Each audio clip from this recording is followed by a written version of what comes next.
Une fondation en souvenir de Thierry Leroux, le policier abattu en février 2016 à Lac-Simon, verra bientôt le jour au Québec pour venir en aide aux communautés autochtones. Pour nous en parler, je reçois le père de Thierry, Michel Leroux. Bonjour, Monsieur Leroux. Bonjour. Comment est venue l'idée de créer une telle fondation? L'idée est venue de deux collègues de Thierry qui, fin mai, début juin, nous ont demandé, ont approché la famille si on était intéressé à ce qu'il y ait une fondation qui soit nommée à son nom. Et évidemment, après avoir fait le tour, on a accepté l'offre. Et puis, c'est comme ça que s'est joint d'autres membres au niveau du CA. Et puis, on a commencé les procédures pour accréditer de façon officielle la Fondation au nom de Thierry. Quel est votre titre dans cette fondation-là? Là, actuellement, on est tous membres du conseil d'administration provisoire jusqu'à la première assemblée générale, où là, on devra démissionner en bloc et puis, par le processus d'élection, reconstituer un CA officiel. Où en sommes-nous dans les démarches? Quand devrait-on voir cette fondation sur pied? Donc, actuellement, tous les papiers sont remplis. Les lettres patentes ont été signées et assermentées. Donc, les documents, s'ils ne sont pas partis actuellement, dans les prochains jours, vont être partis pour les approbations finales. Les règlements généraux, ils sont en voie de révision. Donc, si tout va bien dans le processus, on pense que, aussi bizarre que ça peut paraître, à l'année anniversaire de Thierry, la Fondation prendra son envol. Et quel est le but de cette fondation?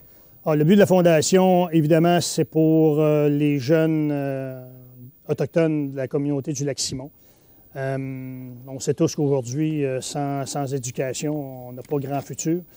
Il y aura deux volets. Donc, ramener les jeunes de la communauté du Lac-Simon à l'école et aussi les faire participer au niveau sportif. Donc, deux volets, le volet éducatif, le volet sportif. Vous parlez beaucoup là, du Lac-Simon. Est-ce que c'est le seul endroit où la Fondation va agir? Pour le moment, c'est l'endroit où on veut vraiment mettre l'emphase, vraiment les membres de la communauté du Lac-Simon, où Thierry, bon, l'événement est arrivé, mais aussi où Thierry avait son poste de policier presque permanent. Là. Et c'est là qu'on veut mettre l'emphase actuellement. Est-ce que vous avez pensé à des moyens de financement pour la Fondation? Au moment où on se parle, on a eu quelques discussions sur les moyens, mais pas vraiment. On a concentré beaucoup nos efforts sur les documents officiels, c'est-à-dire les lettres patentes, les règlements généraux. Dans les jours, les semaines qui vont suivre, nous serons rendus à réfléchir à comment nous allons financer la Fondation par elle-même. Et puis, vous parlez là, beaucoup de la communauté de Lac-Simon. Malgré les circonstances, est-ce que c'était important de venir en aide à cette communauté-là? Oui. Comme on l'a mentionné tantôt, Thierry c'était sa passion, la formation de policier.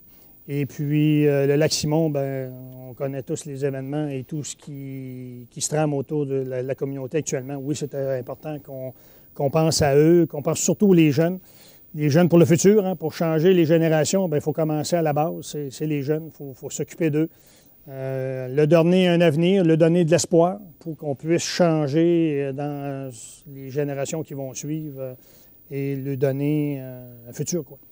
Outre les côtés éducatifs et sportifs des communautés autochtones, est-ce qu'il y a quelque chose que vous aimeriez que la Fondation apporte ou change dans les mentalités des gens? Oui, c'est par le volet éducatif. Là. On veut les amener, en fait, on veut qu'ils s'éloignent des drogues et des boissons dans un premier temps. Et puis, on veut leur donner tout de même une culture pour qu'ils puissent avoir un futur plus loin. Donc, que ce soit un diplôme dans une matière où on utilise plus nos mains que notre intelligence, ça n'a pas d'importance. L'important, c'est qu'ils aient une formation et puis que ça leur donne un futur et puis qu'ils puissent se trouver un emploi et éventuellement fonder des familles et avoir une structure. Au niveau de l'opinion publique par rapport à la police, est-ce que c'est quelque chose aussi que vous aimeriez peut-être aborder? Disons que oui. Évidemment, tout ça, au travers de ça, au niveau des polices, c'est nos mal-aimés de la société. Là. Bon, on connaît tous là, les événements là, des derniers jours, des dernières semaines, mais ils ne font pas que des mauvais coups. Là. Ils font aussi des bons coups, nos policiers.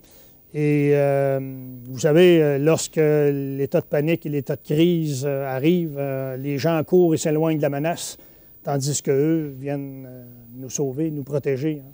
Donc, ils font partie, et c'est eux qui défendent nos lois et règlements. Hein. Donc, ils sont autant les mal-aimés que les bien-aimés, là, tout dépendant de quel côté de la situation on se place. Et puis, est-ce qu'il y a une façon dont les personnes pourraient venir en aide justement à la Fondation?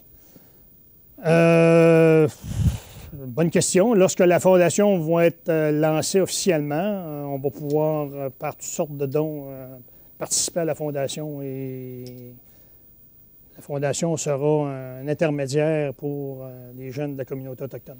Merci beaucoup, M. Leroux. Je m'entretenais avec un membre du conseil provisoire d'administration de la Fondation Thierry Leroux, Michel Leroux. Merci d'avoir été des nôtres et à la prochaine.